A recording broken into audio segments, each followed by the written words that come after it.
এই দুনিয়ার জমিনে হযরতে ফাতেমা রাদিয়াল্লাহু তাআলা আনহা আল্লাহর রাসূলের কলিজার টুকরা মেয়ে হযরতে ফাতেমা রাদিয়াল্লাহু তাআলা আনহার সাথে এক ইহুদির মেয়ের সম্পর্ক হয়ে গেল। বন্ধুত্বের সম্পর্ক, একদিন দুই দিনের সম্পর্ক না, একাধারে প্রায় এক যুগের মতো হযরতে ফাতেমার সঙ্গে সম্পর্ক হয়ে গেল। এই ইহুদির মেয়ের সঙ্গে দীর্ঘদিনের সম্পর্ক। ওই মেয়েটা হযরতে ফাতেমার কাছাকাছি থেকে যে তার চরিত্র সম্পর্কে জেনেছে, হযরতে ফাতেমা কেমন মেয়ে সে সব জানতে পেরেছে। জীবনে কোনোদিন আমানতের খেয়ানত করেন নাই, কাউকে কোনোদিন মিথ্যা কথা বলেন নাই, কাউকে কোনোদিন অন্যায়ভাবে পরামর্শ দেন নাই। এই হযরতে ফাতেমার কাছ থেকে মেয়েটা একদিন বিদায় নিয়ে তার বাবার কাছে গিয়েছে। বাবার কাছে মেয়েটা বসে আছে। ইহুদি ডাক দিয়া বলছে, মেয়ে আমার, এই দুনিয়ার জমিনে তুমি ছাড়া আমার আর কোনো সন্তান নাই। আমার শত শত কোটি টাকা আছে, তুমি মেয়ে ছাড়া আমার আর কোনো সন্তান নাই। মারে, আমি তোমাকে বিয়ে দিতে চাই। তোমার জন্য এই পৃথিবীতে সব থেকে শিল্পপতি দামি এক ইহুদির ছেলেকে তোমার পাত্র হিসাবে ঠিক করেছি। মারে, তোমাকে ওই ছেলের কাছে বিয়ে দিতে চাই, তুমি কি রাজি? মেয়েটা ডাক দিয়ে বলেছে, আব্বাজান, আপনি আমার জন্য ছেলে ঠিক করেছেন বাবা, আমাকে আপনি বিয়ে দিতে চান। এই বিয়েতে আমি রাজি কি না আগামীকালকে বলবো, আজকের দিনের সময়টুকুন আমাকে দিয়ে দেন। মেয়েটা বাবার কাছ থেকে সময় নেয়া দৌড়াইয়া হযরতে ফাতেমার কাছে গিয়ে গলা জড়াইয়া কান্না করে ডাক দিয়া বলেছে, বোন আমার, এই দুনিয়ার জমিনে তোমার সঙ্গে আমার দীর্ঘদিনের সম্পর্ক। জীবনে কোনোদিন তোমাকে মিথ্যা কথা বলতে দেখি নাই, আমানতের খেয়ানত করতে দেখি নাই। আজ আমি আমার জীবনের বাস্তব এক সিদ্ধান্ত নিতে চাই। আমি আমার জিন্দেগির বাস্তব সিদ্ধান্ত নিতে চাই। ও ফাতেমা, তোমার কাছ থেকে পরামর্শ নিতে চাই। আমার জিন্দেগিতে আমি আমার বাবাকে এতটুকুন বিশ্বাস করি না, আমি আমার মাকে যতটুকুন বিশ্বাস করি না। ও ফাতেমা, আমি তোমাকে ততটুকুন বিশ্বাস করি। তোমার সঙ্গে আমার দীর্ঘদিনের সম্পর্ক। আমি মুসলমান না হতে পারি, কিন্তু তুমি কোনোদিন আমাকে খারাপ পরামর্শ দাও নাই। আজ তোমার কাছ থেকে আমি পরামর্শ নিতে চাই। আমার বাবা আমার জন্য ছেলে ঠিক করেছে, বিয়ে দিতে চায়। বলো না, আমি ওই বিয়েতে রাজি হব কিনা আমি জানতে চাই। ফাতেমা চোখের পানি ছেড়ে ডাক দিয়ে বলছেন, বোন আমার, তুমি ইহুদি, আমি মুসলিম, তুমি বিয়ে করবে কিনা আমি পার্সোনাল লাইফে কিছুই বলতে পারবো না। মেয়েটা ডাক দিয়া বলছে, ফাতেমা, তোমার পরামর্শে তোমার সিদ্ধান্তে বিয়ে করতে চাই। আমি মুসলমান না হতে পারি, কিন্তু তোমাকে আমি বিশ্বাস করি। আমার মন বলছে তুমি কোনোদিন ভুল পরামর্শ দিবে না। তুমি বলো না, আমি কি ছেলেকে বিয়ে করব? হযরতে ফাতেমা বললেন, বোন রে, বাবা যেহেতু তোমার জন্য ছেলে ঠিক করে ফেলেছে, আমার মন বলছে তুমি এই বিয়েতে রাজি হয়ে যাও। কারণ কোনো বাবা কোনো ছেলে মেয়ের বাদ চায় না, খারাপই চায় না, ক্ষতি চায় না। ফাতেমা ডাক দিয়া বলছেন, ও বোন, তুমি বিয়েতে রাজি হয়ে যাও। মেয়ে ডাক দিয়া বলছে, ফাতেমা, আমি বিয়েতে রাজি হয়ে যেতে পারি, বোন রে, আমার একটা শর্ত আছে। আমার শর্ত হলো, তুমি যদি আমার বিয়েতে যাও, তুমি আমার বিয়েতে গেলে আমি বিয়েতে রাজি হব, নচেত এই বিয়েতে আমি রাজি হব না। ফাতেমা ডাক দিয়ে বললেন, তোমরা ইহুদি, আমি মুসলিম, তোমরা আমাদের বাপকে জাত শত্রু মনে করো, তোমরা আমার বাবাকে দেখতে পারো না, আমি কেমনে তোমার বিয়েতে যাব? তোমার বিয়েতে গেলে আমাকে গালি দিবে, আমার বাবাকে গালি দিবে, এই জন্যে তোমার বিয়েতে যেতে চাই না। মেয়ে ডাক দিয়া বলছে, ফাতেমা আমিও কথা দিলাম, তুমি যদি আমার বিয়েতে না যাও পৃথিবী ধ্বংস হয়ে যেতে পারে, এই পৃথিবীর কোনো ছেলেকে আমি বিয়ে করব না। সুবহানাল্লাহ বলেন, জোরে বলেন।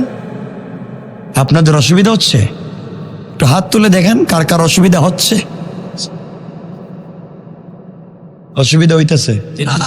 এত কষ্ট করে আইলাম, কষ্ট হচ্ছে, অসুবিধা হয়, হাত উড়েলেন, মানে এটা উঠতে জায়গা রেডি।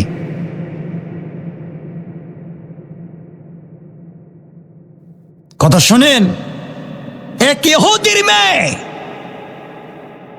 হযরতে ফাতেমার পরামর্শ নিয়ে বিয়ে করতে চায়। কতটুকু বিশ্বাস করে।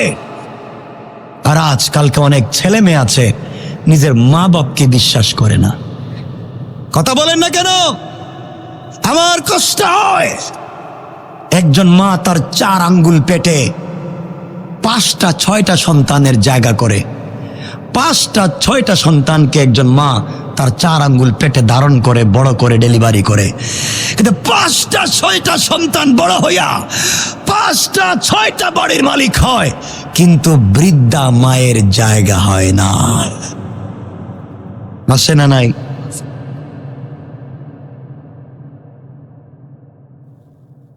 একজন বাবা 5টা 6টা সন্তানকে নিজে খেয়ে না খেয়ে, বৃষ্টিতে ভিজে রোদে শুকিয়ে কষ্ট করে সন্তানদেরকে বড় করে পড়ালেখা করায়, কিন্তু 5টা 6টা সন্তান বড় হয়ে স্টাবলিশড হয়ে একজন বাবার হাত খরচের পয়সা দিতে পারে না। কথা বলেন না কেন? নাই এগুলা নাই।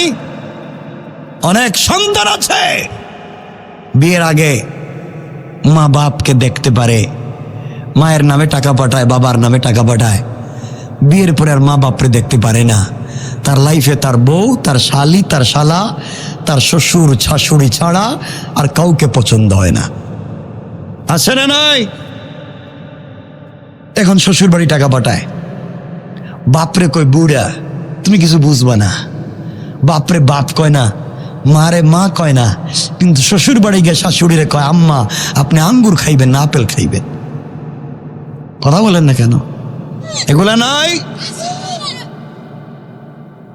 সন্তানকে মা বাপ কষ্ট করে বড় করলো, আর এই সন্তান বড় হয়ে মা বাপকে চিনে না, মা বাপকে ভুলে যায়।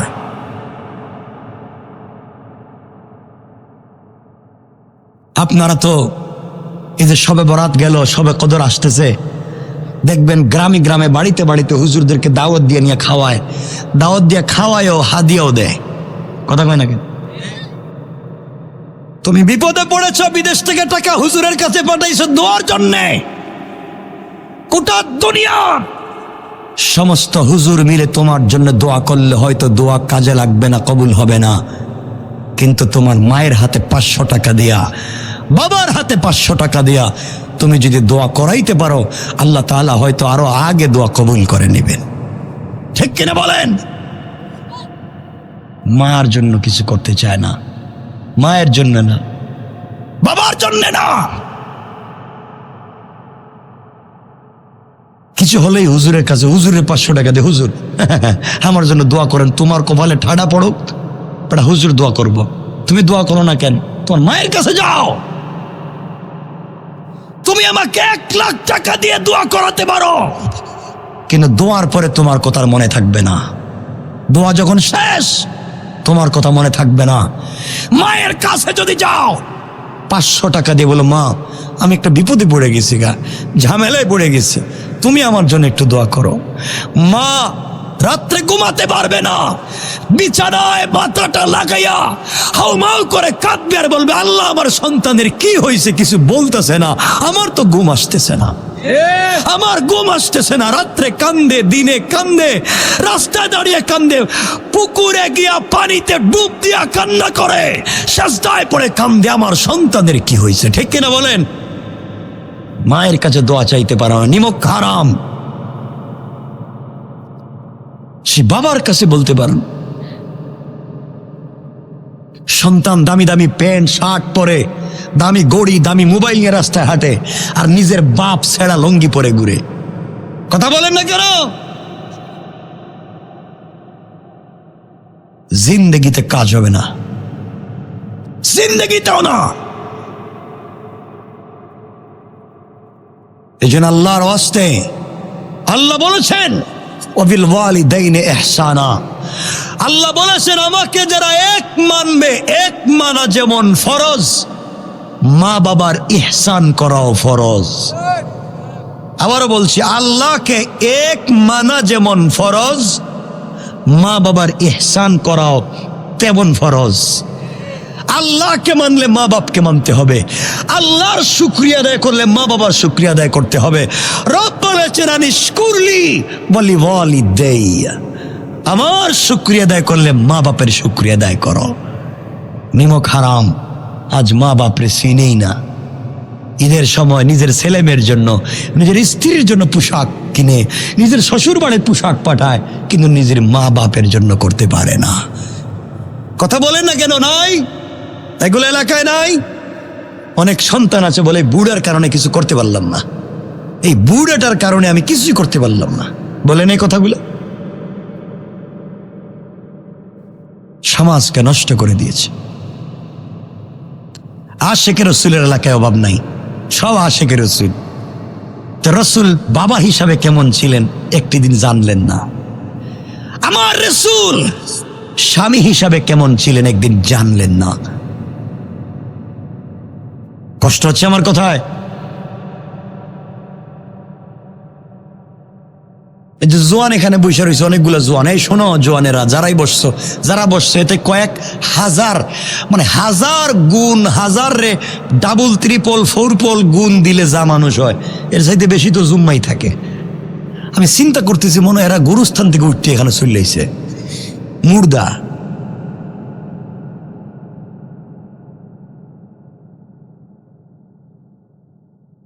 একটু বৃষ্টি আসার আগে একটু দেরি হচ্ছে, চলে গেলেন।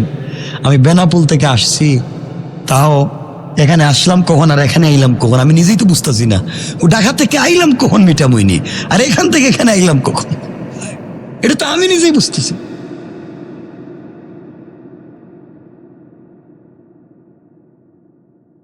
কষ্ট হয় আমার কথায়, কষ্ট হয়। এই যুবক যারা আছে তোমাদেরকে বলছে, ভাই তোমরা ভালো হয়ে যাও, এরা তো খারাপের খারাপ।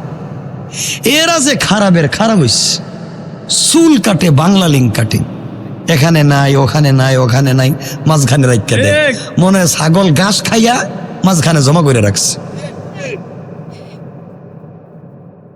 আছে না এগুলা? এগুলা কেন করো?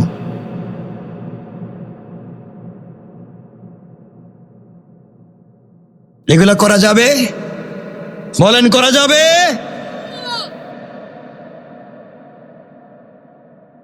কথাগুলো শুনেন। সমাজ নষ্ট করেছেন আপনারা, আল্লাহর ঘর মসজিদ পর্যন্ত নষ্ট। আজকালকে অনেক বাচ্চারা মসজিদে নামাজে যায়, আর কিছু মুসল্লিদেরকে বাইর করে দেয়। আপনাদের এলাকা আসেনি জানি না, ছোট ছোট বাচ্চারা মসজিদে নামাজে যায়, আর এদিকে মুসল্লিরা বাইর করে। কাই বাচ্চা, তোর বাপের জীবনে মসজিদে দেখলাম না, তোর দাদার জীবনে মসজিদে আইতে দেখলাম না, তুই কোন দিনের নামাজি? বাইরা এক কাতার পিছনে যা। গেছে বাচ্চা এক কাতার পিছনে, আরেকজন এসে দিছে টান, বাচ্চা গেছে আরেক কাতার পিছনে, আরেকজন এসে আরো পিছনে যা দিছে টান, বাচ্চা যাইতে যেতে গেছে গা মসজিদের বারান্দা। দূর মসজিদে সকলের আগে এলাম, শয়তান ঢুকে গেছে গা। কথা বলেন না কেন?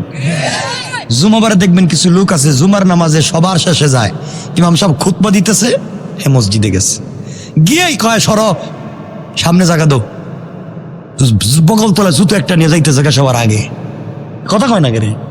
বলেন নাই নাই, সবার আগে জায়গা। নবীজি বলেছেন শয়তান এর কাপড় টাইনা ধরে এটা শয়তান, সবার পিছে আসছে, সবার আগে যায়, সালাম ফিরাইয়া আবার সবার আগে বাইরে যাইব। কথা বলে না কেন? এগুলা নাই?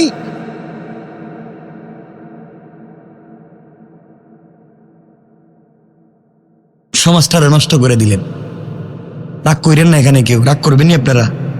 এখানে অনেক মসজিদের সভাপতি সেক্রেটারি আছেন, আছে না? আসেনি আমার আশেপাশে? যাজ্ঞা সভাপতি সেক্রেটারি কেউ রাগ করেন না, আপনাদেরকে কইতেছি না।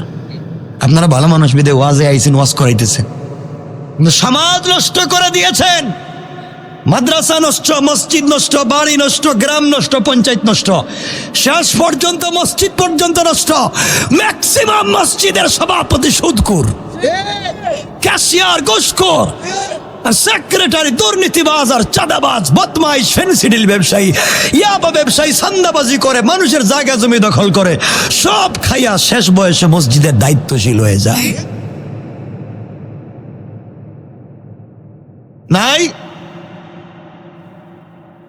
এরা দাঁড়ায় রয়েছে কেন? তোমাদের কাজ কি? সমস্যা কি? বসো বসো না বসো।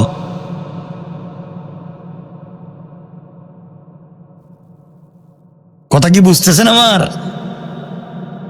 সব নষ্ট।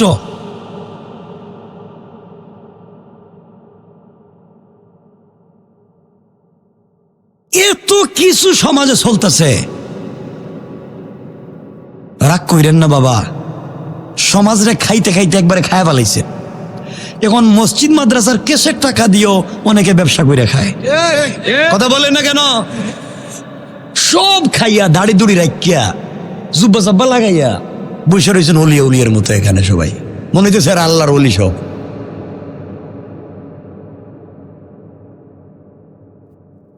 এগুলা বাদ দেন, এগুলা সব বাদ দেওয়া লাগবে। পারবো তো ইনশাল্লাহ? কথা কয় না কেন সবাই? এখানে কেউ আসুন ওজনে কম দেও, 2 নম্বর পাবলিকরে ঠকাইয়া ব্যবসা করো? না, এরা তো কিছুই নাই, সব নাই কইতেছে কেরে। ভালো হয়ে যাও। কি হয়ে যাও? ভালো হয়ে যাও। আজকের ওয়াজের মূল প্রতিপাদ্য হলো ভালো হয়ে যাও। আমি হয়তো আর জীবনে আসবো না, কিন্তু আমার মাইকের আওয়াজ এই এলাকার যত দূরে যায়, কলিজার টুকরা রাসূলের পক্ষ থেকে পয়গাম শুনো। এলাকায় যারা সুদের কারবার করো, ঘুষ খাও, ফেন্সিডিল ইয়াবার কারবার করো, চান্দাবাজি করো, বদমাইশি করো, গরিবের জায়গা জমি দখল করে খাও, মসজিদ মাদ্রাসার ক্যাসেট টাকা মাইরা খাও, আমার আওয়াজ যদি কান পর্যন্ত যায়, ভালো হয়ে যাও। ঠিক কিনা বলেন? কি হয়ে যাও? ভালো হয়ে যাও।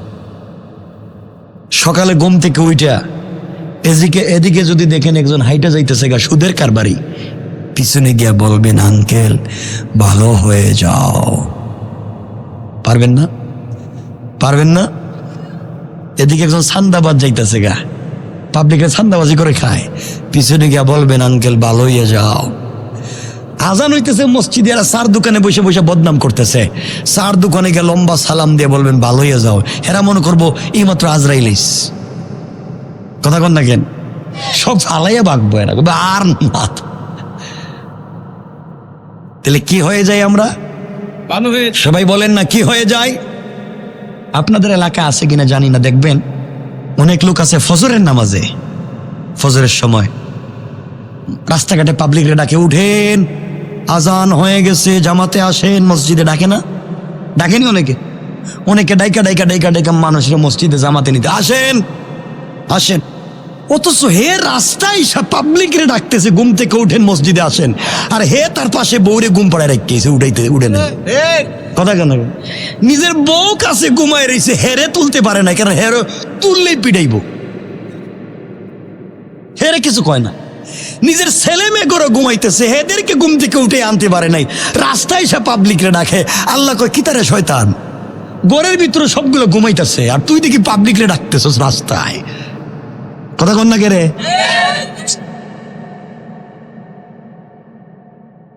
আমার কথাবার্তা কষ্ট পাইতেছেন আপনারা? উচিত কথা।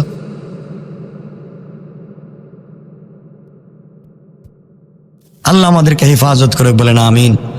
আমারও মন মানসিকতা ভালো না, আকাশের অবস্থা ভালো না, আপনাদের অবস্থা দেখতেছি ভালো না। মোটামুটি সবার ডায়াবেটিস হয়ে গেছে মনে হইতেছে, আওয়াজে মনে হইতেছে। এজন্য আর বেশি কথাও বলবো না, কষ্ট না হলে তো কষ্ট দিতে চাই না। শুনবেন তো কয়েক মিনিট এভাবে? ঠিক আছে, আমি আসি। আমার বন্ধুগণ শোনেন কি বলতে চাই, মনোযোগ দিয়ে শোনেন। হযরতে ফাতেমা রাদিয়াল্লাহু তাআলা আনহার কাছ থেকে মেয়েটা বিদায় নিয়ে কার কাছে গেছে? ভুলে গেছে কার? বাবার কাছে কে বলছে, বাবা আমি বিয়েতে রাজি, বিয়েতে রাজি। আমার বন্ধুগণ গভীর মনোযোগ। মেয়েটা বাবার কাছে গিয়ে বলছে, আব্বা জান আপনি আমার জন্য ছেলে ঠিক করেছেন বাবা, ওই বিয়েতে আমি রাজি। আপনি বিয়ে দিতে চান, আমি বিয়েতে রাজি। ইহুদি ডাক দিয়ে বলছে, মেয়ে আমার কলিজা ঠান্ডা হয়ে গেছে, মারে তুমি বিয়েতে রাজি, একমাত্র মেয়ে রাজি হয়েছ, আমার মন ভালো হয়ে গিয়েছে। মেয়েটা ডাক দিয়া বলছে, আব্বা জান আমার একটা শর্ত আছে। শর্ত হলো আমার বিয়েতে মুহাম্মদ ইবনে আব্দুল্লাহর মেয়ে ফাতেমাকে ইনভাইট করেছি, দাওয়াত করেছি। মুহাম্মদ ইবনে আব্দুল্লাহর মেয়ে ফাতেমা বিয়েতে আসবে। এই কথা শুনবার পরে ইহুদি ডাক দিয়া বলছে, ও আমার মেয়ে কি বলতে চাও? মুহাম্মদ ইবনে আব্দুল্লাহর মেয়ে ফাতেমা তোমার বিয়েতে আসবে, ও আমার জাত শত্রু, একে তুমি দাওয়াত করেছো তোমার বিয়েতে আসবে। প্রয়োজন বুঝে আমি তোমাকে পৃথিবীতে কোনো ছেলের কাছে বিয়েই দিব না, এরপরেও মুহাম্মদের মেয়েকে আমার বাড়িতে আসতে দিব না। মেয়েটা ডাক দিয়া বলছে, আব্বা জান ফাতেমা যদি আমার বাড়িতে না আসে, আপনি বিয়েতে আসতে না দেন, পৃথিবী ধ্বংস হয়ে যাবে, জমিন ধ্বংস হয়ে যাবে, আসমান ভেঙে যাবে, কিন্তু এই পৃথিবীতে কোনো ছেলেকে আমি বিয়ে করব না। পড়েন সুবহানাল্লাহ।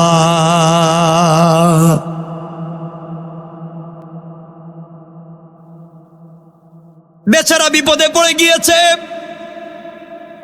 এবার চিন্তা করেছে, মেয়ে আমার বিয়ে যদি দিতে না পারি, এই লজ্জা কার কাছে রাখি, কার কাছে লজ্জার কথা বলি? কৌশল করলো, ডাক দিয়া বলছে, মেয়ে আমার তোমার বিয়েতে যারা আসবে সবাই কোটিপতির ছেলে মেয়েরা, দামি দামি কাপড় পরে আসবে, দামি দামি জিনিস পরে আসবে, কিন্তু মুহাম্মদ গরিব মানুষ, 3 বেলা 1 বেলা খেতে পারে না, ঘরটাও ঠিক মতো ঠিক করতে পারে না, তার মেয়ে কেমনে নতুন জামা কাপড় পরবে? ফাতেমা যদি তোমার বিয়েতে আসে, সেরা কাপড় পরে আসবে, পুরাতন কাপড় পরে আসবে, আর পুরাতন কাপড় পরে যদি তোমার বিয়েতে আসে, লজ্জার কিছু থাকবে না, অপমানের কিছু থাকবে না, মান সম্মান সব চলে যাবে। এই জন্যে মুহাম্মদের মেয়েকে বিয়েতে আসতে দিতে চাই না। কারণ গরিব মানুষ নতুন জামা পাবে না, তোমার বিয়েতে আসবে কেমনে? মেয়ে ডাক দিয়া বলছে, আব্বা জান ফাতেমা কি যদি আমার বিয়েতে আসতে বাধা দেন, কোনদিন আমাকে কোনো ছেলের কাছে বিয়ে দিতে পারবেন না। এমন সময়ে ইহুদি কৌশল করে বলছে, মেয়েরে তুমি ফাতেমাকে ইনভাইট করো, দাওয়াত করো, আপত্তি নাই, কিন্তু আমার একটা শর্ত আছে। শর্ত হলো ফাতেমা যদি তোমার বিয়েতে আসে, অবশ্যই একটা নতুন জামা পরে আসতে হবে, পুরাতন কোনো কাপড় পরে আসা যাবে না। ইহুদির কৌশল হলো ফাতেমা নতুন জামাও পাবে না, বিয়েতেও আসতে। কথা বলেন, ঘুম ধরছে?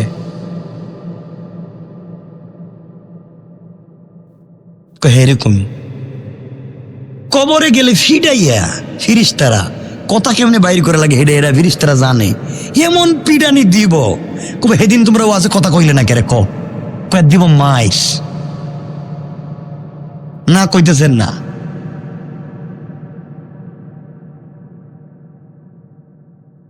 কয়েক লাখ প্রোগ্রাম যদি ইন্টারনেটে শুনেন দেখবেন আমার সাথে এভাবে আমি কথা বলি, হাজার হাজার লাখ লাখ লোক থাকলেও কথা বলি, কারণ কথা আমাকে বুঝতে হবে। আমি যে এতক্ষণ বললাম আমি কথা বোঝাতে পারলাম কিনা, আমার কথা আপনারা বুঝছেন কিনা, এটা আমাকে জানতে হবে। কিয়ামতের দিন যদি আল্লাহ আমারে বলে, ও গোলাম তুমি যে এতক্ষণ কথা বললে আমার বান্দা বুঝতে পারলো কিনা তুমি জানলে না, সময় নষ্ট করেছো কেন, জবাব দাও। আমি বিপদে পড়তে চাই না। আমার বন্ধুগণ, ইহুদি বলছে মা মুহাম্মদের মেয়েকে দাওয়াত করো, কিন্তু শর্ত হলো নতুন জামা পরে আসতে হবে। ইহুদির চিন্তা হলো নতুন জামাও পাবে না, আসতেও পারবেন। মেয়েটা দৌড়াইয়া বাবার কাছে আসছে, এসে বলছে আব্বাজান আপনি তো আমাকে বলে দিয়েছেন ফাতেমাকে ইনভাইট করবো, আমি যাই। যা। বাপের তো ইচ্ছা হইলো যাও, কাপড় তো পাবে না। ফাতেমার কাছে এসে বলছে বোন তুমি আমার বিয়েতে যাও, আমার বাপ চায় না। অনেক অনুনয় বিনয়ের পরে তাকে রাজি করিয়েছি, সে বলেছে তুমি যদি আমার বিয়েতে যাও পুরাতন কাপড় পরে যেতে পারবা না, একটা নতুন পোশাক লাগবে। হযরতে ফাতেমা চোখের পানি ছেড়ে দিলেন আর ডাক দিয়ে আল্লাহকে ডাক দিয়া বলছেন আল্লাহ এই পৃথিবীতে তুমি ছাড়া আমার আর কোনো অভিভাবক নাই। আয় আল্লাহ তাআলা ইহুদির মেয়ে সে আমাকে কি বলতে চায়? ডাক দিয়া বললেন বোন রে তোমার বাবা বলেছে নতুন জামা পরে যাওয়া লাগবে, আমি 3 বেলা 1 বেলা খাবার পাই না, মাসের পর মাস চলে যায়, আমার ঘরের চুলায় আগুন জ্বলে না, আমি কেমনে নতুন জামা পাবো? আমি আমার বাবাকে বলতে পারবো না। ও বোন তুমি চলে যাও, আমি জামাও পাবো না, আমি বিয়েতেও যেতে পারবো না। ইহুদির মেয়ে ডাক দিয়া বলেছে ফাতেমা আমি শুনেছি তুমি বলেছ তুমি একজনকে বড় ভালোবাসো, একজনের সঙ্গে তোমার বড় সম্পর্ক, তুমি না আমাকে বলেছ সারাদিন না খেয়ে কষ্ট করে করে সময় কাটাইয়া দাও, রাত্র হয়ে গেলে তুমি তোমার আল্লাহর সঙ্গে কথা বলতে থাকো, তুমি নাকি আল্লাহর সঙ্গে কথা বলো। তুমি আমাকে বলেছ এই জমিন তোমার আল্লাহ বানিয়েছেন, এই আসমান তোমার আল্লাহ বানিয়েছেন, তুমি আমাকে বলেছ তোমার আল্লাহ তোমার বাবাকে উহুদ পাহাড় পরিমাণ স্বর্ণ সম্পত্তি দিতে চাইল, তোমার আল্লাহ এগুলা তোমার বাবা আল্লাহ দিতে চাইল, তোমার বাপ নিলেন না। তুমি আমাকে বলেছ আল্লাহর কাছে চাইলে কোনোদিন ফিরাইয়া দেয় না। তুমি আরো আমাকে বলেছ এই জিন্দেগিতে একজনের সঙ্গে সম্পর্ক করেছ, তার নাম আল্লাহ, কিছু চাইলে ফিরাইয়া দেয় না। ও ফাতেমা তা যদি সত্য হয় আমিও তোমাকে পরীক্ষা করতে চাই, তোমার আল্লাহকেও পরীক্ষা করতে চাই। এতদিন তুমি যে আল্লাহর সঙ্গে সম্পর্ক করেছো, তুমি বলেছো তোমার আল্লাহর কাছে গভীর রাত্রে হাত উঠাইয়া কোনো জিনিস চাইলে সে ফিরাইয়া দেয় না। আমিও জানতে চাই তুমি তোমার আল্লাহর কাছে একটা কাপড়ের আবদার করো, আমি দেখি তো তোমার ঈমান কেমন, তোমার রব তোমাকে কতটুকুন ভালোবাসে, সত্যি তোমার আল্লাহর পাওয়ার আছে কি, দেওয়ার মতো ক্ষমতা আছে কি। এই কথাগুলা যখন মেয়েটা ফাতেমাকে বলেছেন, হযরতে ফাতেমা বেগী হয়ে গেলেন, মেয়েটাকে জড়াইয়া ডাক দিয়া বললেন বোন রে ইনশাআল্লাহ আমি তোমার বিয়েতে যাব এবং এই পৃথিবীর সব থেকে দামি কাপড় পরে তোমার বিয়েতে যাব, তোমার বিয়েতে যাব এবং সব থেকে দামি পোশাক পরে যাব। যাও। মেয়েটা চলে গেছে বাবার কাছে, বাবার কাছে গিয়ে বলছে, আব্বা ফাতেমা কিন্তু বিয়েতে আসবে এবং সে বলছে নতুন পোশাক পরে আসবে। ইহুদি মনে মনে কয়, নিজের ঘরে খাবার নাই, থাকবার জায়গা নাই, বাপ পেটে পাথর বেঁধে রাখে, আর সে নাকি নতুন জামা পরে বিয়েতে আইব, জামাও নাই, বিয়েতেও আসার সুযোগ নাই। আমার বন্ধুগণ, আমার আল্লাহ চাইলে সব পারেন কি পারেন না? পারেন। বিয়ের আগের দিন মেয়েটা আসছে, আয়সা বলছে, বোন কাপড় পাইছো? ফাতেমা বললেন, আমি তো ভুলে গেছি গা, আসলে আমি ভুলে গেছি। যাও, ইনশাল্লাহ আমি কালকে নতুন পোশাক পরেই যাব। সুবহানাল্লাহ কি বাদ দিয়ে দিছেন? একটু জোরে পড়েন না সুবহানাল্লাহ। হাত তুলেন তো দেখি কারা কারা ঘুমাইছেন। এরা হাত তুলেও ঘুমায় দেখতেছে, এটা তো উল্টা দেখতেছি। কইলাম কারা কারা ঘুমাইছেন হাত তুলেন, এরা দেখি হাত তুললেও ঘুমায়, পরে তুললে তো তুলবো। এটি তো উল্টা। ঘুমাইতেছেন কেউ? ঘুমে ধরছে কেউ রে? আশেপাশে দেখেন ঘুমাইছেনি কেউ? হ্যাঁ, ঘুমাইছে কেউ? আমার বন্ধুগণ শোনেন, রাত্রবেলা, রাত্র গভীর হয়ে গিয়েছে। হযরতে ফাতেমা রাদিয়াল্লাহু তাআলা আনহা মুসল্লা বিছায়া দিয়েছেন। হযরতে ফাতেমা মুসল্লা বিছিয়ে দিয়ে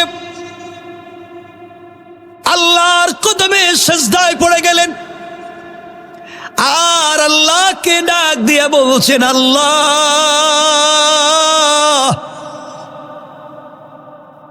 অনেক দিন থেকে আপনার সঙ্গে আমার সম্পর্ক।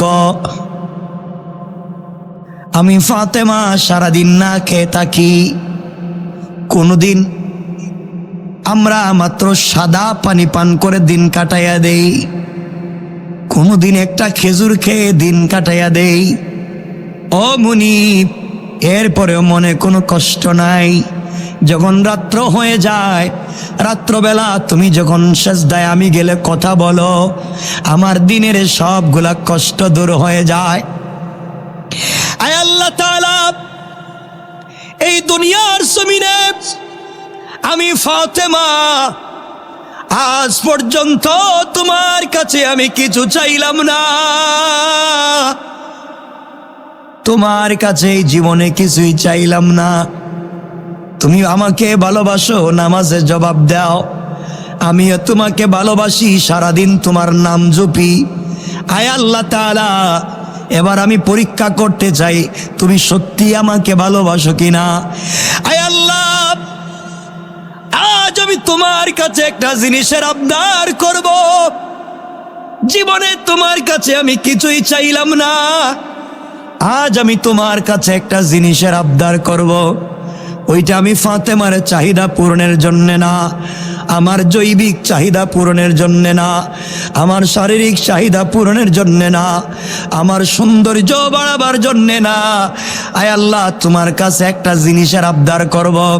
আমার বাবা রাত দিন মানুষের ঘরে ঘরে দিনের দাওয়াত দেয়, আমি মেয়ে হওয়ার কারণে দাওয়াত দিতে পারি না, আমি আমার বাবার সঙ্গে ঘরে ঘরে যেতে পারি না, আমি আমার বাবার সঙ্গে রাস্তাঘাটে দিনের দাওয়াত দিতে পারি না। আমারও তো মন চায় পাবলিকের কাছে দিনের দাওয়াত দেই। আয় আল্লাহ তাআলা, আজ আমি তোমার কাছে একটা পোশাকের আবদার করলাম। ইব্রাহিমকে নমরুদের আগুনে তুমি পোশাক দিয়েছ, ইউসুফকে গর্তের ভিতরে পোশাক দিছ। আয় আল্লাহ তাআলা, আমি ফাতেমা আজকে তোমার কাছে একটা কাপড়ের আবদার করলাম। ওইটা আমার সৌন্দর্য বাড়াবার জন্য না, আমার চাহিদা পূরণের জন্য না। আল্লাহ, তুমি একটা কাপড় আমাকে দান করবা, ওই কাপড় পরিধান করে ইহুদির মেয়ের বিয়ে বাড়িতে যাব, জিনের দাওয়াত যেন হয়ে যায়।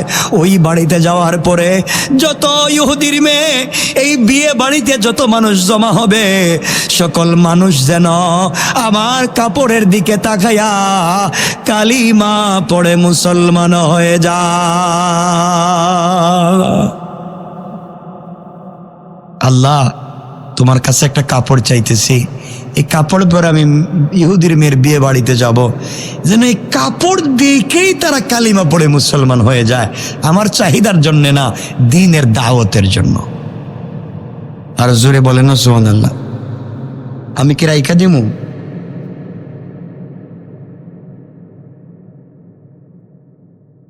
পনে একটা হয়ে গেছে গা, আমার 1 ঘন্টার উপরে হয়ে গেলে আমি রাখবো না, কারণ কষ্ট দিতে চাইতেছি না। 1 ঘন্টা হয়ে গেছে গা।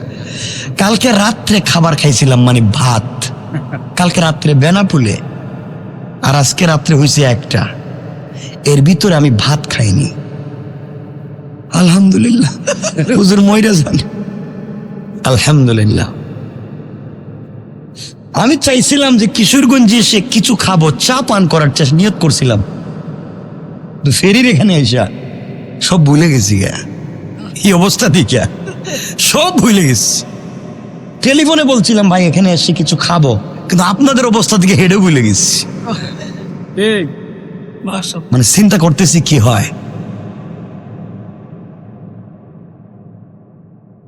আমি বুঝতেছি, আমিও চাচ্ছিলাম, নচেত আমি আসতাম না।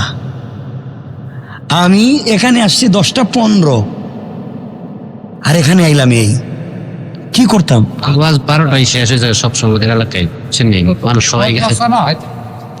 ঘটনা হয়েছে যে একটা রাস্তা দিয়ে গেছি, কতক্ষণ আবার ঘুরে আইছি, রাস্তা তো আর পিচ্ছি রাস্তা, গাড়ি তো ঘুরে না, মানে পুরো বেঁকে আইছি, বেঁকে, কারণ ঘুরে এবার তো জায়গা নেই। চিন্তা করছি আবার বেক, আস্তে আস্তে আইলাম,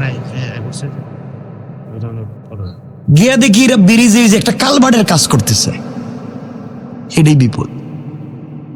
কষ্ট নিয়েন না আপনারা, কষ্ট কিন্তু আমার কম হয় নাই, মিজাজ যে খারাপ ছিল আমার, কিন্তু বৃষ্টির সময় আপনারা বসে রয়েছেন, এই জন্য কথা বলতেছেন, মনে মনে করতেছে আল্লাহ বৃষ্টি দিও না, গাড়ি চলতো না, আমি যাবো কেমনি? কষ্ট হচ্ছে, অসুবিধা হয়, একজন হাত তুলেন, কার অসুবিধা হচ্ছে না? ইনশাআল্লাহ কেউ হাত তুলতেছে না, কইছি অসুবিধা হইতেছে না কার? নারে তাকবীর! না, এটা কি তাকবীর দিল বুঝলাম না। আল্লাহ আসমান থেকে বাতাস দিয়া কাপড় নড়াইয়া ফেলাইছে, আসমান থেকে, আর আপনি এই যে কাপড়ের কাছে বইসা নাড়াইতে পারলেন না। জোরে বলে নারে তাকবীর!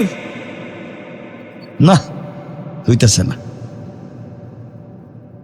আওয়াজ করে বলে নারে তাকবীর!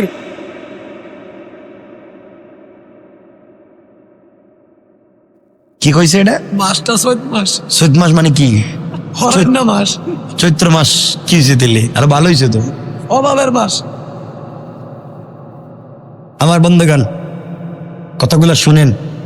হযরতে ফাতেমা আল্লাহর কাছে কান্নাকাটি করে সালাম ফিরাইছেন, যায় নামাজটা রাইকা দিচ্ছেন, আর কাঁদতেছেন, আল্লাহ আমি যে ইহুদির মেয়েরে বললাম আগামীকালকে বিয়েতে যাব দামি পোশাক পইরা, আমার পরেনেরটা তো ছেঁড়া, আমার কিছু নাই, আব্বার কাছে গিয়ে কি বলতাম? হঠাৎ করে ঘরের কর্নারের দিকে তাকাইয়া দেখে ঘরের কর্নারে কে যেন 2টা কাপড়ের প্যাকেট রাইখা দিছে। আরো জোরে বলেন না সুবহানাল্লাহ। হযরতে ফাতেমা কাপড়ের প্যাকেটগুলো হাতে নিলেন, আস্তে আস্তে করে বাবার কাছে চলে গেলেন, বাবাকে জড়াইয়া 2টা কাপড়ের প্যাকেট দিয়ে বলছেন, আব্বাজান আল্লাহর কাছে কান্নাকাটি করে 2টা কাপড়, একটা কাপড়ের আবদার করেছি বাবা।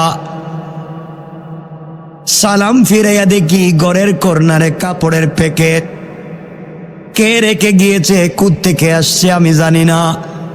নবীজি কাপড়ের প্যাকেট গোলা হাতে নিয়েছেন, কে প্যাকেট খুললেন, খুলে দেখেন একটা প্যাকেটে একটা ওড়না, আর একটা প্যাকেটের ভিতরে একটা সালোয়ার, একটা কামিজ, আল্লাহ বুঝাতে চাইলেন জান্নাতি মহিলাদের পোশাক হবে তিনটা, একটা সালোয়ার, কামিজ আর ওড়না। এই তিনটা পোশাকের দাম কত হবে বলবার মতো সময় আমার কাছে নাই। হাদিসে নবীজি বলেছেন জান্নাতি মহিলাদের ওড়নার মধ্যে স্টোন করা পাথরের যে ডিজাইন থাকবে, হাজার হাজার পাথরের টুকরা থাকবে এক একটা ওড়নায়। আবার নবীজি বলেছেন জান্নাত, জাহান্নাম, আসমান, জমিন, আরশ, কুরসি, লৌহ কলম যা আছে সব যদি বিক্রি করে দেও, এরপরেও জান্নাতি মহিলাদের ওড়নার ভিতরে পাথরের যে ডিজাইন করা থাকবে এক টুকরা পাথরের দাম হবে না। চিন্তা করছেন? নবীজি যখন প্যাকেট করলেন জান্নাতুল ফিরদাউসের মেশকে আম্বরের ঘ্রাণ আসে,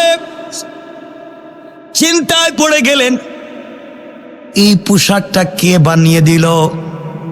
দুনিয়ার কোন মার্কেটের পোশাকের সঙ্গে মিল নাই।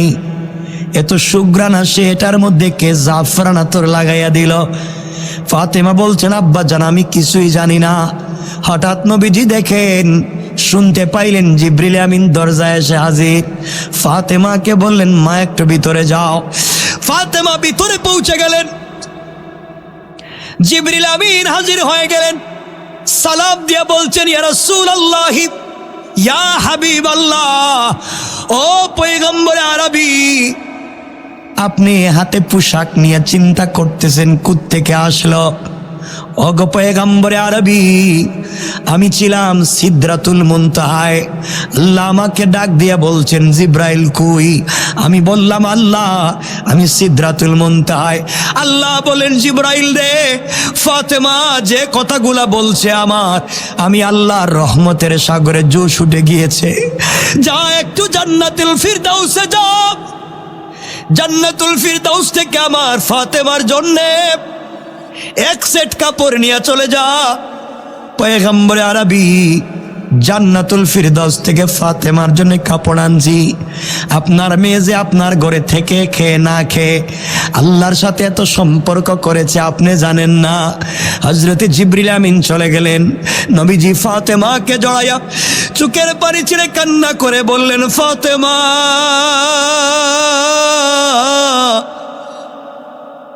তোমার মা খাদিজা আমার ঘরে আসার পরে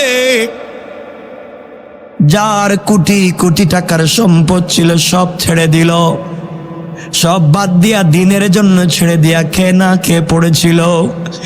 আজ তুমি আমার ঘরে থেকে খেয়ে না খেয়ে আমার আল্লাহর সঙ্গে এমন সম্পর্ক করেছ, দুনিয়ায় বসে হাত উঠাইয়া দোয়া করছ, আর আল্লাহ জান্নাত থেকে তোমার জন্যে কাপড় পাঠাইয়া দিয়েছে।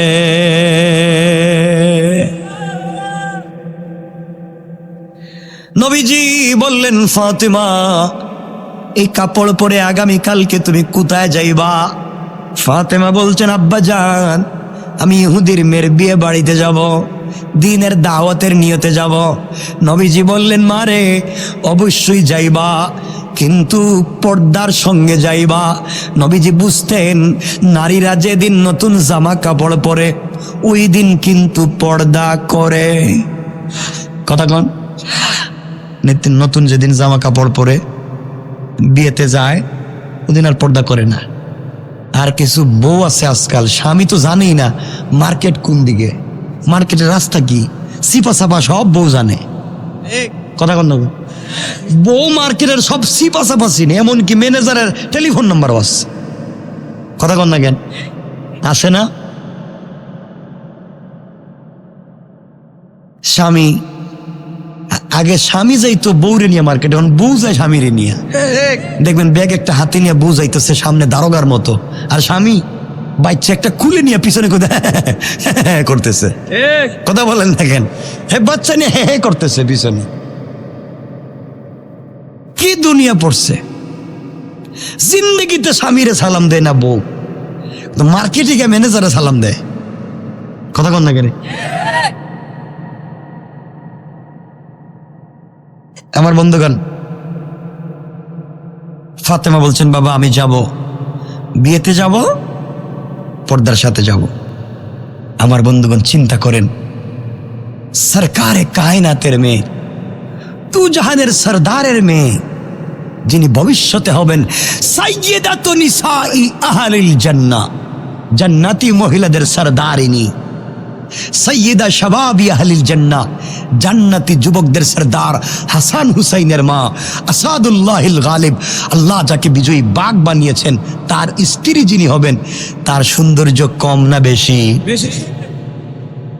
একে তো ফাতেমা, তা পরছেন জান্নাতের কাপড়, নূরুন আলা নূর। আল্লাহু আকবার নাই?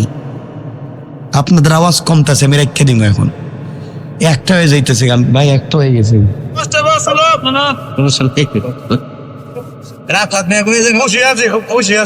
আলোচনা চলতেছে সব। ভাই তো বলছিল আমার টেলিফোনে যে আসলে খুশি আমি, 5 মিনিট ওয়াজ করলে করে, না করলে নেই।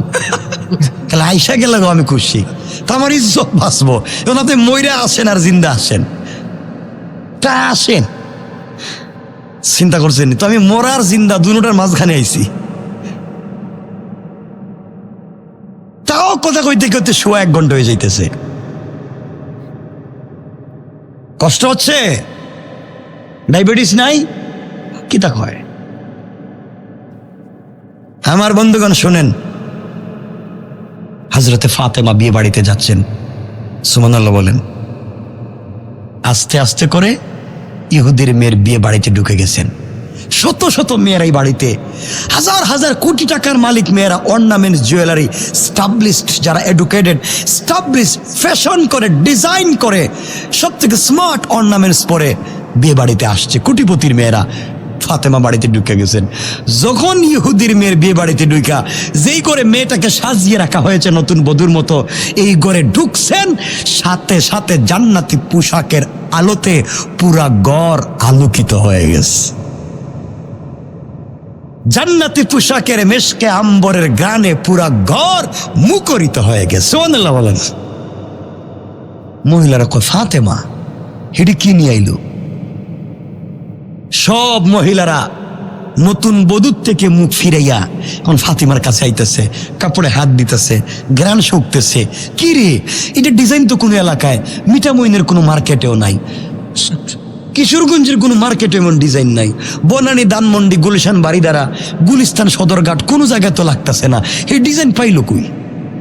সুবহানাল্লাহ নাই? এত ডিজাইন, এত স্টোন আর ডিজাইন করা পাথর দিয়া এই পোশাক পাইলো কই? এত কালারিং, পুরা ঘর আলোকিত হয়েছে। মহিলারা সব বাদ দিয়া সবাই বলতেছে, ফাতেমা এই কাপড় কই পাইছো?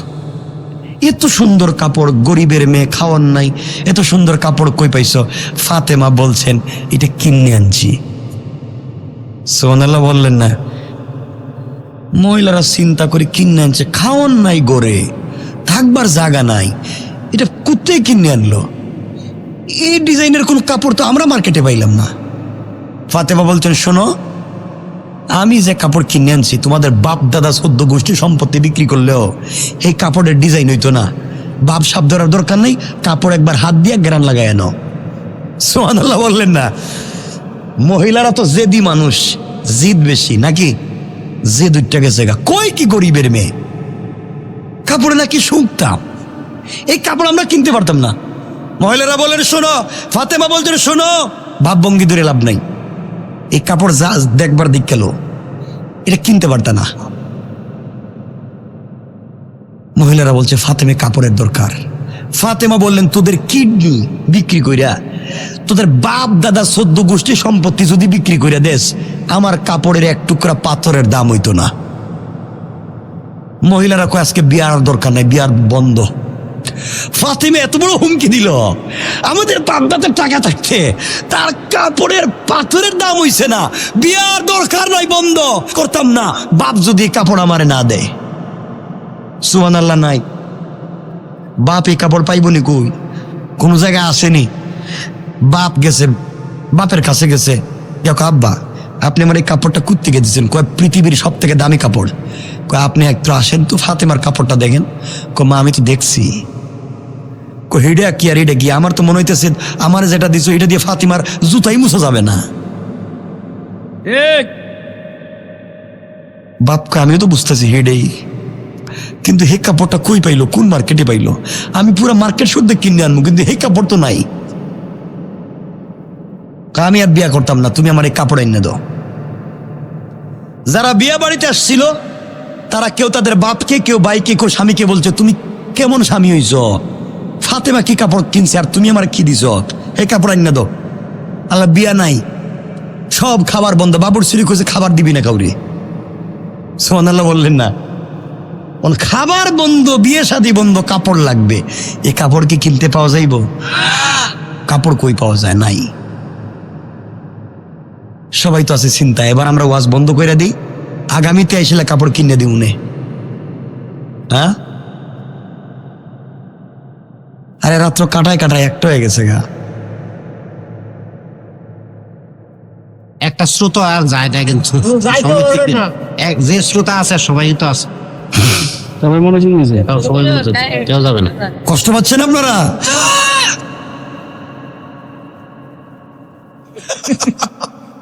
কিতা কয়? গাড়ি লঞ্চে তুলে দেবো। গাড়ির লঞ্চে তুলে দিব? ওরে আল্লাহ। আমার মুসলমান বন্ধুগণ, গভীর মনোযোগ। এবার সবাই ডাক দিয়া বলছে, ফাতেমা, দুনিয়ার জমিনে আমরা তো কোন মার্কেটে এমন কাপড় দেখলাম না। কোনদিন আমাদের মা বাপ, ভাই বোন, স্ত্রী, স্বামী কোনদিন কিনে দিল না। এমন কাপড় মনে হয় পৃথিবীর কোনো মার্কেটে দেখি নাই। ও ফাতেমা, তুমি এটা কোথায় পেয়েছ? প্রয়োজনে কিডনি বিক্রি করব, বাপ দাদার সম্পত্তি বিক্রি করব, সব বিক্রি করে হলো এমন কাপড়ের দরকার। ফাতেমা বলছেন, বাপ দাদার সম্পত্তি কি আসমান জমিন বিক্রি করলেও তো হবে না। এদের রাগ কমতেছে না বাড়তেছে? এবার মহিলারা বলছে, ফাতেমা,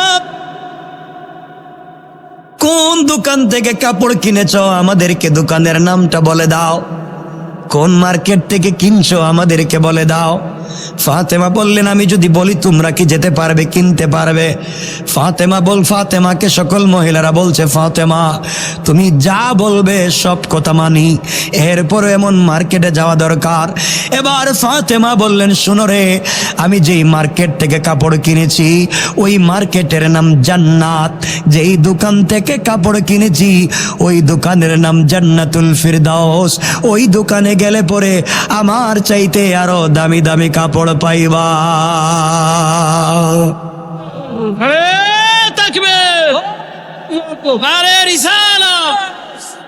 মাওলানা শাহিদুর রহমান মাহমুদাবাদী সাহেব। আমার বন্ধুগণ, মহিলারা কয় জান্নাতুল ফিরদাউস মা দোকানের নাম, হিডি নাম তো শুনলাম না রে। আর জান্নাত মার্কেটের নাম, হিডে কই? আমরা তো সব, আমাদের দেশের তো মার্কেটের নাম কবিরউদ্দিন মার্কেট, সবিরউদ্দিন মার্কেট, কিন্তু এই মার্কেটের তো নাম শুনলাম না। ফাতেমা বললেন, তোমরা শুনবে না, এটা আমার জানা আছে, এটা আমি যাই, তোমরা যাওয়ার সুযোগ নাই, আর জীবনে যাইতে পারবা না। মহিলারা কয়, যাইতে পারবো না মানি? তোমার আর যাইতে দিতাম না, এই মার্কেটে নিয়ে আমাদেরকে যাওয়াই লাগবে তোমার। সুবহানাল্লাহ বললেন না? তোমারই যাইতে দিতাম না, তুমি আমাদেরকে মার্কেটে লইয়াই যাওয়া লাগবে। ফাতেমা বললেন, তোমরা কি যাইতে রাজি? রাজি, কিন্তু বোন, এই জান্নাতুল ফিরদাউস নামক দোকানে যাইতে গেলে, জান্নাত নামক মার্কেট পাইতে গেলে সব রাস্তা দিয়ে যাওয়া যায় না। এটা একটা স্পেশাল রাস্তা আছে, এই রাস্তা দিয়ে যেতে হবে। এই রাস্তা ছাড়া আর কোন রাস্তায় এই মার্কেট নাই। ফাতেমা বলছেন, মহিলারা বলছে, তে রাস্তার নাম কি? ফাতেমা বললেন, বোনরে শোনো, যেই দোকান থেকে কাপড় কিনেছি দোকানের নাম জান্নাতুল ফিরদাউস। যেই মার্কেট থেকে কিনেছি তার নাম জান্নাত। আর যেই রাস্তা দিয়া মার্কেটে গিয়েছি ওই রাস্তার নাম হলো ইহদিনাস সিরাতাল মুস্তাকিম। মহিলারা, সিরাতে মুস্তাকিম নামক রাস্তা দিয়া চললে সামনে গেলে জান্নাত নামক মার্কেট পাইবা। আরো ভিতরে গেলে জান্নাতুল ফিরদাউস নামক দোকান পাইবা, আরো ভিতরে গেলে পরে আমার চাইতে দামি দামি কাপড় পাইবা। মহিলারা বলে আমরা তুই রোডের নাম জানলাম না, সিরাতে মুস্তাকিম এটা রোডের নাম। মহিলারা, এই রাস্তা দিয়া চাইলে যে কেউ যাইতে পারবে না। ফাতেমাকে সকল মহিলারা বলছে, বোন রে কেন যাইতে পারবো না, তুমি বলো, তুমি আমাদেরকে নিয়ে যাও। ফাতেমা বললেন, আমি কিছু বললে তোমরা আমার কথা মানবে কি? মহিলারা বলছে, পৃথিবীর কারো কথা মানি না, তোমার কথা মানি। যার বিয়ে সে বলছে, ফাতেমা আমি জানি তুমি কাপড় কেমনে মিলাইছ, কিন্তু ঘটনা বলো, নচেত তোমাকে ছাড়তাম না। এবার ফাতেমা বললেন, বোনরে আমি কোন মার্কেট থেকে কিনছি সব তো তোমাদেরকে বললাম, কিন্তু এখানে এই রাস্তা দিয়ে যে কেউ চাইলে যাইতে পারবে না। সিরাতে মুস্তাকিম নামক রাস্তা দিয়ে যদি চলতে হয়, ওখানে একটা আইডি কার্ড লাগবে, পরিচয়পত্র লাগবে। পরিচয়পত্র ছাড়া সিরাতে মুস্তাকিমে যে কেউ চলতে পারবে না। আইডি কার্ড থাকলেই হবে না, আইডি কার্ডে একটা পিন নাম্বার আছে। এই গোপন পিন নাম্বার যদি মনে রাখতে পারো তাইলেই তোমরা রাস্তা পাইবা। আপনার কাছে এটিএম বুথের কার্ড আছে, কিন্তু পিন নাম্বার মনে নাই, কিয়ামত পর্যন্ত চেষ্টা করলেও টাকা তুলতে পারবেন? আমার বন্ধুগণ, ফাতেমা বললেন আইডি কার্ড লাগবে। আইডি কার্ডের একটা পিন নাম্বার আছে, পিন নাম্বার যদি মনে রাখতে পারো রে তাইলে সামনে গেলে সব ঠিক আছে। মহিলারা বলে, ফাতেমা তুমি বলো না আইডি কার্ডটা কি, পিন নাম্বারটা কি? ফাতেমা বললেন, আমি যদি বলি তোমরা কি আমার কথা মানবে? মহিলারা বলছে, চন্দ্র সূর্যকে সাক্ষী রাখলাম, আসমান জমিনকে সাক্ষী রাখলাম, তুমি বললে তোমার কথা মানি, এরপর কাপড়ের দরকার। এবার ফাতেমা বললেন, পুন্দে এই আইডি কার্ডের দাওয়াত তো আমার বাবা দিয়ে যায়, এই পিন নাম্বারের দাওয়াত আমার বাবা দিয়ে যায়, কিন্তু তোমরা আমার বাপকে তোমরা পাগল বলো। তোমরা যদি সিরাতে মুস্তাকিম নামক রাস্তা দিয়ে চলতে চাও, একটা আইডি কার্ড লাগবে। আইডি কার্ডের নাম হলো ইসলাম, আর পিন নাম্বার হলো লা ইলাহা ইল্লাল্লাহু মুহাম্মাদুর রাসূলুল্লাহ সাল্লাল্লাহু আলাইহি ওয়াসাল্লাম। মহিলারা, ইসলাম নামক আইডি কার্ড গ্রহণ করে, লা ইলাহা ইল্লাল্লাহ নামক পিন নাম্বার মনে রেখে সিরাতে মুস্তাকিমের রাস্তায় যদি চলতে পারো রে, সামনে গেলে জান্নাত নামক মার্কেট পাইবা, আরো ভিতরে গেলে জান্নাতুল ফিরদাউস নামক দোকান পাইবা। ওখানে গেলে আমার চাইতে দামি দামি কাপড় পাইবা। মহিলারা বলছে, ফাতেমা দেরি করা যায় না, তুমি আমাদেরকে কালিমা পড়াইয়া মুসলমান বানাইয়া দাও। কথা বলতে দেরি হয়েছে 370 জন অথবা 400 জন, কেউ বলেছেন 500 জন মহিলা একসাথে দাঁড়াইয়া ফাতেমার কাপড়ের দিকে তাকাইয়া কালিমা পড়ে মুসলমান হয়ে যা।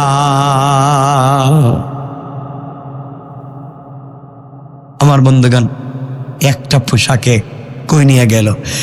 এই জন্য কথাটা এখানে মনে রাখেন। আমার আল্লাহ বললেন, ওয়াল্লাযীনা ইয়াকুলুনা রব্বানা সরিফ আন্না আযাব জাহান্নাম ইন্না আযাবাহা কানা গারামা। আল্লাহ বললেন, বান্দারে সাকারাত শুরু হয়ে যাওয়ার আগে, গারগারা শুরু হয়ে যাওয়ার আগে, কবরে চলে যাওয়ার আগে, মালাকুল মউত পৌঁছে যাওয়ার আগে, আজরাইল চলে আসার আগে আমার কাছে তওবা করে যদি এভাবে চাইতে পারো, আমি আল্লাহ এই জীবনে তোমাকে এমন ভাবে দিতে পারি। কোন সুবহানাল্লাহ। দিতে পারেন কি পারেন না? আমার বন্ধুগণ, সব মহিলারা মুসলমান হয়ে গেছে। এখন কথা হলো, বিয়ে বাড়ির কি অবস্থা? যারা মুসলমান হইল এদের কি অবস্থা? বিয়ে আর কেমন হইল? ফাতেমা যে পোশাক পাইলেন, এটা গেল কই? এখন বর্তমানে পোশাকটা কই আছে? আর ফাতেমা কেমনে আবার ফিরে আসলেন?